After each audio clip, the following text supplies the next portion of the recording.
We think of warrior work as, beating on our chests or going into some kind of really incredible challenge. Well, grief and grieving fully and facing your grief is absolutely warrior's work, because there is no power. If you're truly grieving, you are powerless over the how and the when it comes. And that powerlessness and your capacity to surrender and then know what to do in those moments will often determine the quality of your life.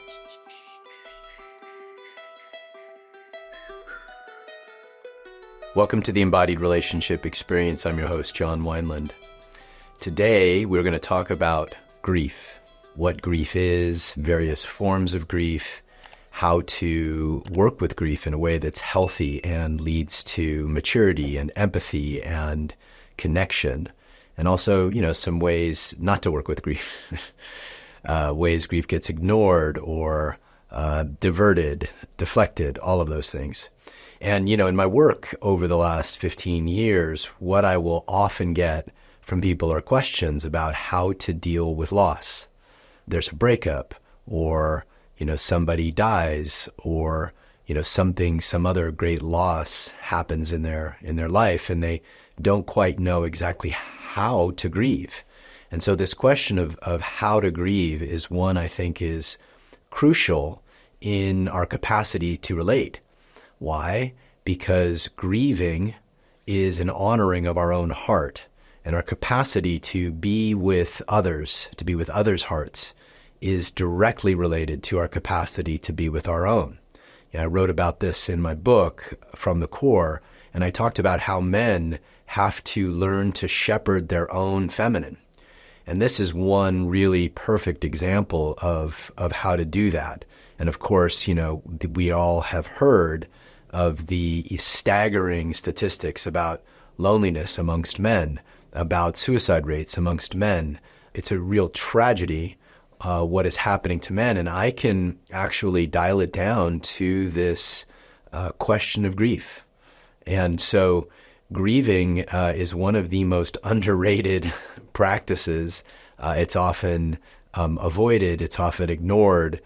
It's often not really talked about how we can grieve. So on today's episode, I want to take a deep dive into grief and how we can actually make grief an ally rather than something that we have to get through or something that we want to end. As we know, grief can take many forms. The most common form is some kind of loss. A relationship ends that was dear to you. You lose a loved one. Any number of loss-driven experiences are normally what we think of when we think of grief. But grief can take many forms. Loneliness is a form of grief. When you're lonely, you're grieving the lack of love in your life. Shame can also be a form of grief, right? When you feel shame, you're grieving the part of you that loves yourself and honors yourself. So I think it's important that we expand this definition of what grief is beyond just the loss of a loved one or the loss of a relationship or the loss of something that was near and dear to us, because grief nowadays is taking many different forms in our alienated and sort of tech-driven culture. And so what I want to talk about today are the ways that we can work with grief, and then some of the ways I see people trying to avoid working with grief. Many of you know that I lost my daughter Claire at 21 precious years of age. She had a lifelong battle with cystic fibrosis, which finally won. That disease almost always wins. And the story of me grieving her is wound up in a lot of the practices that I'll be talking about today, because I literally had no choice. I had to stop everything.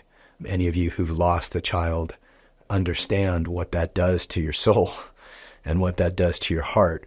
And so I literally had to find a way to grieve.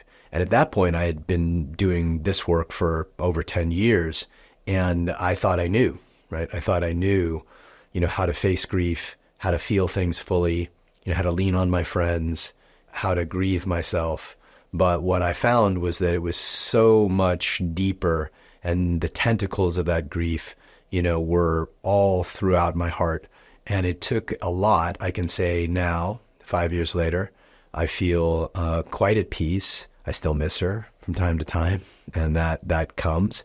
But at the same time, I feel like my grieving process not only served me and not only, helped make me a healthier, more relatable human, but I'd like to think that it helped other people that watched me through the process. I'd like to think that, my capacity to grieve and to be really open in my grieving and to, in some ways, share my grief. I did a lot of posts on it. I did a lot of talking about, what it felt like, as the months and years went by. And so grief can become this incredible opportunity to inspire people, right? To feel more. And for any of you who've read my book, feeling more is one of the deepest warrior practices that there is, right? We think of warrior work as, beating on our chests or, going into some kind of really incredible challenge or, some kind of initiation. Well, grief and grieving fully and facing your grief is absolutely warrior's work, because there is no power. If you're truly grieving, you are powerless over the how and the when it comes. And that powerlessness and your capacity to surrender and then know what to do in those moments will often determine the quality of your life. It is now proven that people who grieve properly, who honor their grief, who get support in their grief, who create space for their own grief, are healthier. They live longer. They're happier. They're more connected. They feel like they belong more. So there are incredible benefits to grieving properly, and there are a lot of negative side effects for not grieving properly. And we know as humans, there is no escaping loss. There's no amount of money that you can make. There's no amount of impact or fame you can have that is going to shield you from loss. Death is inevitable. Loss is inevitable. And so this is one of those really beautiful emotions that bonds us as humans, just like love does. And so the capacity to grieve is also the capacity to be connected to humanity, to have a thread through which you can not only feel your own grief, but you can feel the grief of other people. One of the practices that I did a lot when Claire died was I not only felt my own grief, but then I widened my heart to feel the grief of all other parents who had lost a child. And in doing so, A, I didn't feel as alone in my grief. B, it gave me a deeper sense of belonging and being connected to humanity. And C, I think it just made me a fuller, more healthy human. It's been said that grief is the cost of love. The deeper you love somebody or something, the heavier the grief when they're gone, the heavier the grief when it ends. And so if we choose, as I hope you all are doing, to love fully and completely, there will be grief. There will be grief. Even if your partner and you are together for 50 years, during the course of those 50 years, they're going to do something to break your heart. Even if you are married 50 years, at some point, one of you is going to die. And one or the other of you will have to be able to navigate that grief powerfully, hopefully. So when we grieve, we're honoring our love. Not only our love for the other person, but we are loving ourselves in the grieving. If we create space for our grief, like I'm going to talk about in a few minutes, if we create containers for our grief, it's a way for us it's actually an act of self-love. So one of the first things I want to do here is to normalize grief and present it as an act of deep self-love. It's an act of honoring your heart's truth. It's an act of fully feeling your heart. And, when we talk about what self-love is, it's kind of an amorphous concept. It's kind of vague, right? Is it standing in the mirror and saying, I love you? Is it giving yourself a hug? What is self-love? And what I've seen over the years is the deepest forms of self-love are acceptance of the places where you feel lonely, where you feel hopeless, where you are racked with loss and grief. And so in the act of accepting grief, of being a yes to grief, it's as if we're saying yes to our own hearts. It's as if we're saying yes to our own humanity. And so the first thing I really want to do here is just to normalize it and reframe grief as not something to be avoided, but something to actually be stepped into with a very deep reverence, a very deep commitment to honoring yourself and loving yourself. So what are some ways not to grieve? I think that's a really important topic because in our, fast-paced, tech-driven society, it's very easy to be distracted from our grief. So some of the ways that I see people grieve or ignore their grief is that they will distract. They'll distract with tech time. They'll distract with social media. Sometimes they'll distract with substances. Sometimes they'll distract with overwork or looking for lots of lovers or taking themselves on fancy journeys. There's lots of ways that we can avoid and ignore our grief. And the problem with grief is that it doesn't actually stay buried. It sits there and sort of festers like a pool of toxic oil or toxic sludge. And it eventually will eat at you. It will eventually eat at your health and your self-esteem and your energy levels. Grieving, here's one of the beautiful, beautiful things about grieving. When we allow ourselves to grieve fully, we actually have more energy than when we are stuffing our grief. That's true for virtually all emotions, right? Emotions that we feel fully actually energize us. They liberate us. They make our hearts fuller. They make us more full.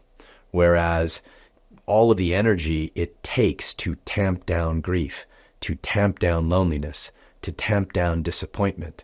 All of these ways actually cost us energy. And so I would argue that a lot of the lethargy that we're feeling nowadays is unprocessed grief. Because I don't care who you are, there is something in your life that you were deeply saddened by. It could be something like not having the father or mother that you deserved. Right? Oftentimes we'll spend a lot of time in therapy diving into these issues, but we won't really name what's at the core of it. And at the core of it, many of us are grieving not having parents that held us properly, that taught us properly, that showed up for us properly. And so that grief oftentimes just gets kind of masked by, going into high school and going into college and then going into the workforce and then getting a relationship and getting married and having a family. And then here we are at 40, still feeling this unprocessed grief. It's still working on us. It's still kind of weighting us down. You can think of a ball of grief as a bit of an anchor that's holding you down, not an anchor in a good way. One of the common mistakes I see with people who are in grief, who've just had a really serious breakup or a really serious loss, is that they want to move on. They want to move on fast. They're judging themselves for how much grief they're carrying. They're, unable to truly show up to their lives. And so they just want to move on. And the problem with that is that it prolongs the process. And like I've just spoken about, it makes us more energetically drained, less vital, less alive. And so this let me just move on stance that I see a lot of people take is really ineffective and really harmful and not very kind to yourself. So what are some of the ways that we should grieve? And I'm going to talk about two of them today. One of them is a practice that you can do for yourself, and the other is a practice that involves other people. And I think both are absolutely required. One of the great lessons about grief, and I have been incredibly lucky with especially the men who've supported me in my life. When my daughter was, 13, I think it was just right after her 13th birthday, she went into a coma, and we didn't think she was going to make it. And so there were over 3 weeks where my daughter was literally hanging by a thread. And I remember at the time going to my daily men's group, and I had a daily men's group at the time. And I remember stepping in there and just in front of 60 men, like letting myself grieve, crying, snot flying, just absolutely letting them see my desperation and disappointment and heartbreak. And every time when I started that, and it kind of just always came up and people knew what I was going through, so they would always call on me. But when I went through that, I was often surprised at the end of the meeting how so many men would come up to me, and they would be so opened and heart opened and inspired, and some of them teary, right? That my grief somehow helped them to remember that their kids are healthy, for example, and to remember that, there's a lot of life to live and a lot of love to give. So my grief helped other people, but what it did for me was it allowed me to be witnessed. I'll go into this a little bit more in a few minutes, but for now, let me just say that these two practices, learning how to grieve by yourself and learning how to grieve with community, both of these things are essential for working with your grief. But before I start, let's just unpack the framework that I use to talk about grief. Not just grief, but really all emotions. This is true for desire. This is true for fear. This is true for grieving. This is true for love and devotion. That all emotions in the framework that I use, all emotional expression is the feminine, right? Is our feminine. All that we're thinking and feeling and experiencing and sensing at any moment is the feminine, capital F, the meta-feminine. And our personal feelings, emotions, thoughts, beliefs, sensations is our feminine. Doesn't matter your gender, right? So part of working with grief is working with our own feminines. Again, gender does not matter here. And what does the feminine crave? The feminine craves to be seen, to express, to be witnessed in that expression and honored in that expression, to be given space to express, and most importantly, to be a yes in that expression, to feel the yes in that expression. So when we're setting up a personal grief practice, it's really important to understand that what we're doing is we're setting up a practice or a space or a time that honors our own feminine. This is particularly important for men who have a harder time grieving in general still.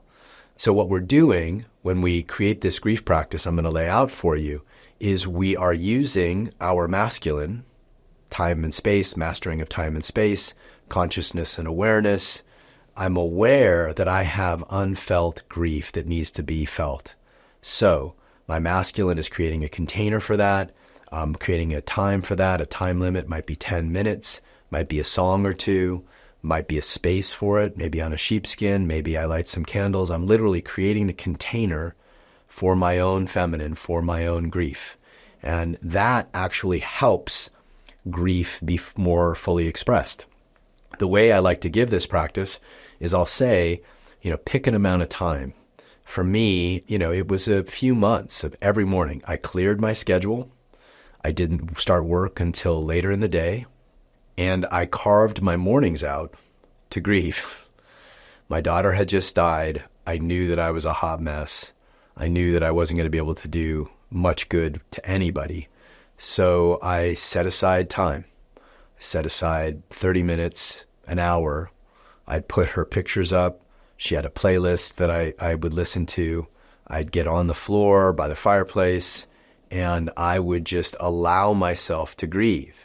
I created a container using my own awareness and capacity to create time and space. And then I dropped in to the feelings that I had. And they would go on sometimes for 20, 30 minutes, wailing, crying, stomping the ground, just, all kinds of very deep expression. And then when it was done, when the time was done, I would brush myself off. I would give myself a bow. I would honor my own heart for fully expressing what was there. And then I would get up and get on with my day. And sometimes the grief would hit me again. Let's say my morning practice was 9 to 10. Sometimes it would hit me again at 3 or 4, and I would feel it. My awareness was like, okay, here it comes. You can either stuff it or you can create a 5-minute practice to really feel it. And so oftentimes what I would do is I would give myself space for 5 minutes. I'd pound on my body. I'd drop to my knees. I'd make sounds. I would do whatever I could do to help my grief, my feminine, be fully expressed in those moments.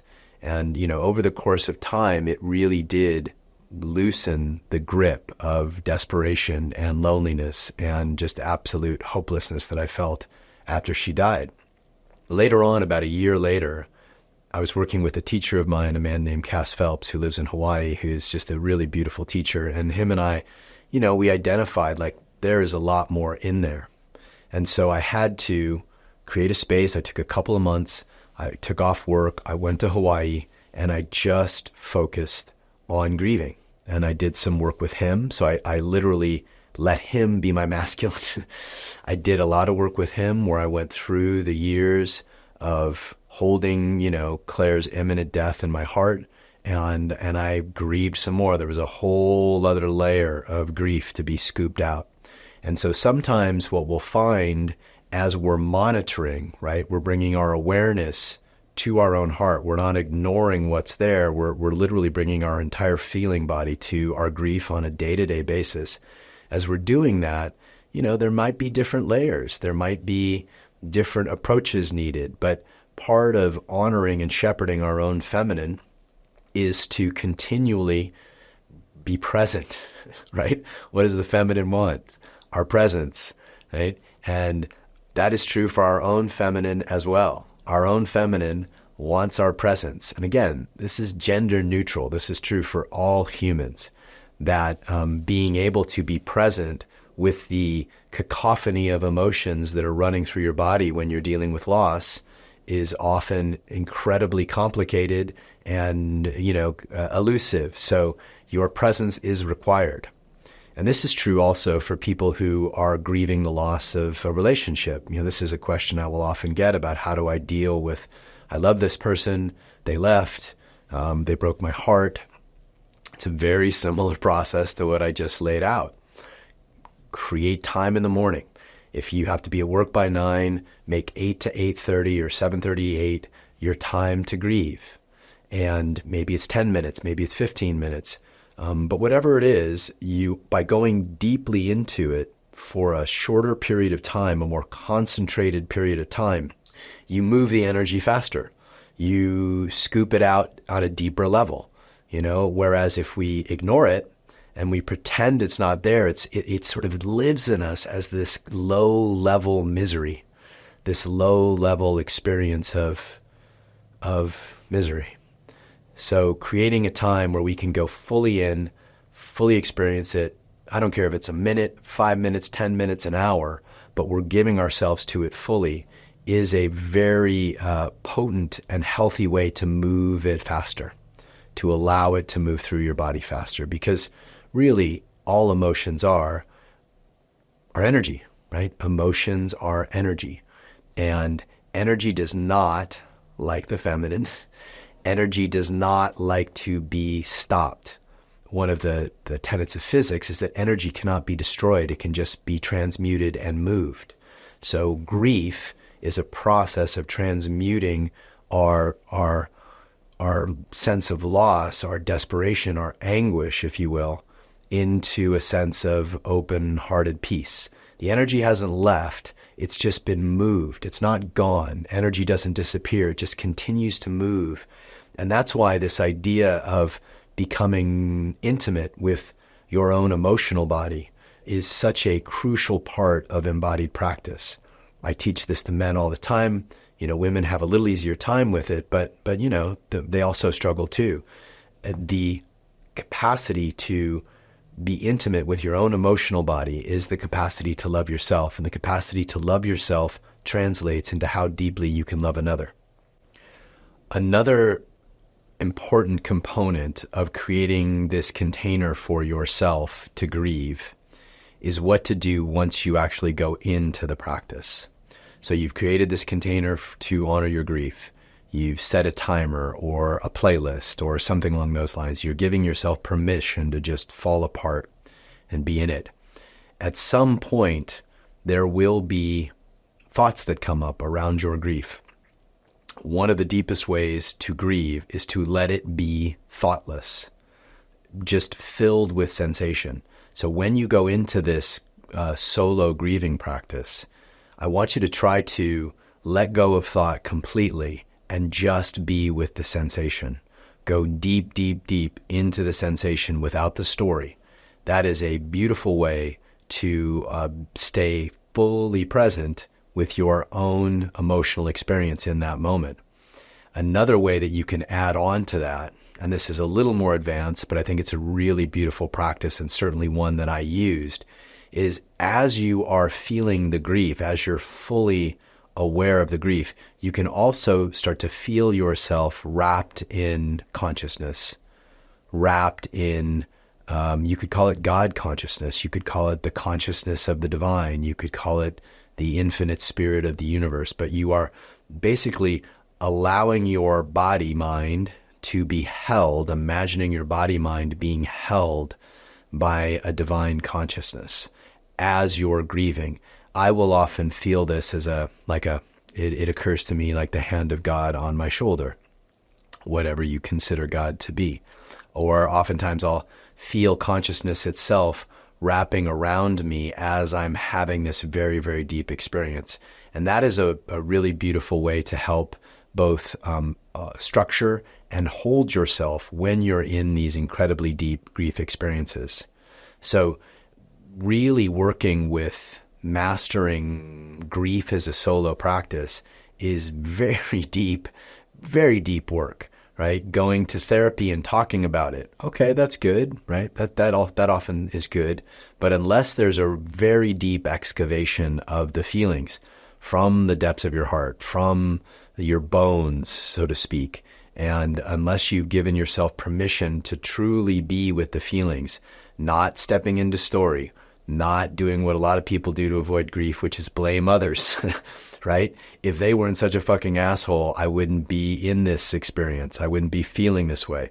But no, going into the deep loss and the experience of deep loss in every cell of your body. So we've talked about creating a solo practice, a solo journey space, let's call it, for your grief and what that entails. I'd also like to talk about the importance of allowing your friends and your community to also support you in your grief. Grief likes to be witnessed, right? The feminine wants to be witnessed in her full expression. And so our emotional bodies, our grief wants to be witnessed, wants to be seen, right? So one of the things that I did, I shared earlier about it, was going into those meetings every day when I was suffering. And that meeting became the container, became the masculine, where I could just absolutely fall apart. I could just let myself express. I could just let myself emote. I could absolutely be a hot mess. And I knew that I was being held and witnessed in love. I also had a very similar experience the other day. I was in grief about a particular loss that's happening in my life. And I called, I actually sent out a text to guys in my men's group, and I was like, I need someone to just witness this, right? And sure enough, one of the guys called me. We got on the phone, and for a good 5-7 minutes, I let myself fall apart. I let myself cry. I let myself complain. I let myself just be an absolute grieving, sniveling mess. And he witnessed it. He honored it. He loved on it. He was the masculine. I was borrowing his masculine to allow my grief to move through me faster. At the end of it, I felt so much lighter, so much better, so much more alive. So don't be afraid to bring your grief to others. Now, of course, you need permission. You don't want to just, show up and start, losing your shit. What really helps when you want to enlist the support of others is you just ask for their consent. I'm in a really deep grief pocket right now. Can I just ask you to be witness to this for 5 minutes or 10 minutes and, just hold space for me while I do that? This is great to do in relationship, right? This is a very intimate experience that I don't see enough couples give themselves, right? So if you or your partner is grieving about something, could be grieving, I have a lot of friends who have been grieving not being able to conceive a child, right? And so that would be a really potent and powerful thing to bring to your partner. Let's say you're a woman who's had that experience, to go to your partner and say, hey, I am just in a grief whirlpool right now. I'm sliding. I just need to be witnessed and seen in this. And your partner, of course, will say yes, or if he can't do it in that moment, he'll say, let's get together at 5 when I finished everything, and then absolutely, I can't wait to hold you in your grief. And that just looks like letting your partner be the container, be the masculine for your feminine. And again, this is gender neutral. My partner has done this for me many times where I'll come to her and say, hey, I'm having some feelings of desperation, or often with Claire, where I'm just like, hey, I'm having a lot come up around Claire. Is it cool if I just fall apart for a few minutes? Oftentimes people want that experience because not enough people give themselves permission to model grieving fully. And so it is warrior's work. It is setting the tone for your relationship. It is modeling for others how they can also do the same. And that is one of the reasons why I really encourage people who are going through deep grief, whether it's a men's group, a women's group, a couple good friends, set it up, give them a call and say, hey, Friday night, can you guys just come over for a half an hour and let me just be in grief, and have them witness it? And the same kind of principles apply.